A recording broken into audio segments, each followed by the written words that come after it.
जाएंगे। आप अभी जहाँ पे खड़े हो, ये पहले सीहाड़ गांव था, नाथ द्वारा इनके आने से पड़ा। औरंगजेब का जब हमला हुआ, मथुरा वृंदावन गिरिराज जी वहां से ये पलायन करते करते इस गांव में आए। बीच में बहुत सारे गांव पड़े, किसी भी राजा ने इनको शरण नहीं दी, क्योंकि सब औरंगजेब के अधीन हो गए थे। आपने बुक और पुस्तकों में पढ़ा है, मेवाड़ कभी किसी का गुलाम नहीं रहा है। यहाँ आते आते इस गांव में रथ का पहिया मिट्टी में फंस गया, ना तो आगे जाए और ना ही पीछे जाए। ये है गंगाबाई, जो श्री कृष्ण से रूबरू बात करती थी। पीछे हैं ब्रिजवासी, ये है पंडित दामोदर जी, और ये मेवाड़ के राजा राज सिंह। यहाँ से 28 किलोमीटर दूर एकलिंग जी महादेव का मंदिर है। ये महादेव से डायरेक्ट बात करते थे, जैसे गंगाबाई श्री कृष्ण से बात करती थी, वैसे ये डायरेक्ट महादेव से बात करते थे। जब इस गांव में रथ का पहिया मिट्टी में फंसा, तो गंगाबाई ने श्री कृष्ण से पूछा, प्रभु क्या लीला है आपकी, ना तो रथ आगे जा रहा है ना पीछे जा रहा है। तो श्री कृष्ण जी का जवाब आया, मैं किसी के कारणवश यहाँ आया हूँ, यहाँ के राजा को बुलाया जाए और मेरे लिए मंदिर का निर्माण किया जाए। गंगाबाई ने ये बात पंडित दामोदर जी को बताई, और पंडित दामोदर जी ने मेवाड़ के राजा राज सिंह को बुलाया और कहा कि हमारे प्रभु पधारे, क्या इनको शरण मिल सकती है। तो राजा राज सिंह ने जवाब दिया, मैं मेरे गुरु आराध्य से पूछता हूँ, अगर वो इजाजत देंगे तो मैं मंदिर का निर्माण करवाऊंगा। ये महादेव के पास गए और बोला, प्रभु आपके मित्र और सखा पधारे, क्या इनको शरण मिल सकती है।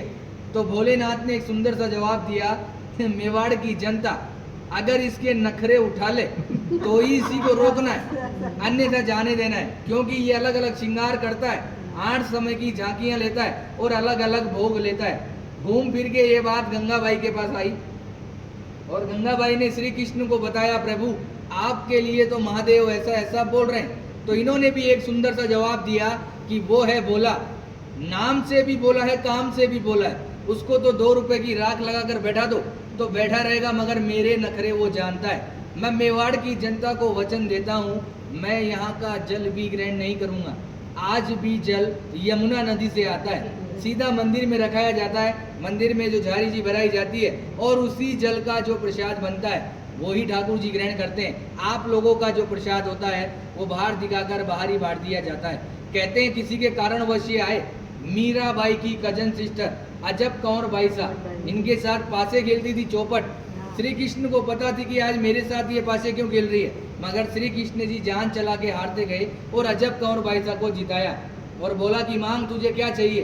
तो अजब कंवर बाई साहब ने कहा कि आप मेरे मेवाड़ में पधारिए। आज 350 साल हो गए ठाकुर जी को यहाँ विराजते हुए, 150 साल बाद अपन भी जीवित रहे कि ना रहे, ये वापस जतीपुरा चले जाएंगे। आज भी निज मंदिर में रथ रखा हुआ है, नाथद्वारा के मंदिर में गेट नंबर 2 के पीछे कांच में वो बिल्कुल पैक है।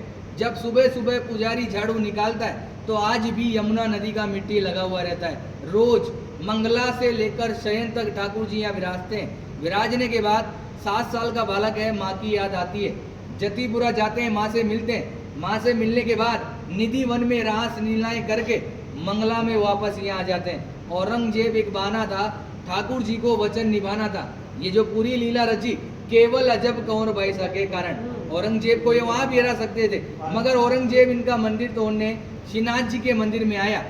उसकी माँ भी उसके साथ आई। जैसे ही औरंगजेब मंदिर के अंदर गया, अंधा हो गया, उसको कुछ नहीं दिखाई दे रहा। बाहर आके बोला, माँ मैं अंधा हो गया, मुझे कुछ नहीं दिखाई दे रहा। तो माँ ने कहा, बेटा ये है छलिया, छल करता है, मगर तूने मेरी बात नहीं मानी, अब तू इसके पैर पकड़ेगा तो ही ये तेरे को माफ करेगा। मगर औरंगजेब घमंडी था, वो वापस मंदिर के अंदर गया, थक हार के उसने ठाकुर जी से माफ़ी मांगी और ठाकुर जी ने उसको माफ़ किया। माफ़ करने के बाद ठाकुर जी ने उसकी आँख उसको वापस दी। आँख देने के बाद औरंगजेब बहुत खुश हुआ।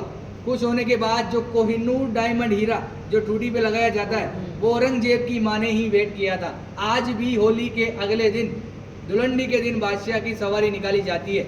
उसमें औरंगजेब का पूरा बाकायदा आदमी बनाया जाता है, उसको नाथ पूरे नाथद्वारा में जुलूस द्वारा निकाला जाता है। निकालने के बाद उसको मंदिर में ले जाया जाता है, और मंदिर में ले जाने के बाद पनिशमेंट के तौर पे मंदिर की सीढ़ियों को दाढ़ी से झाड़ू साफ करता है।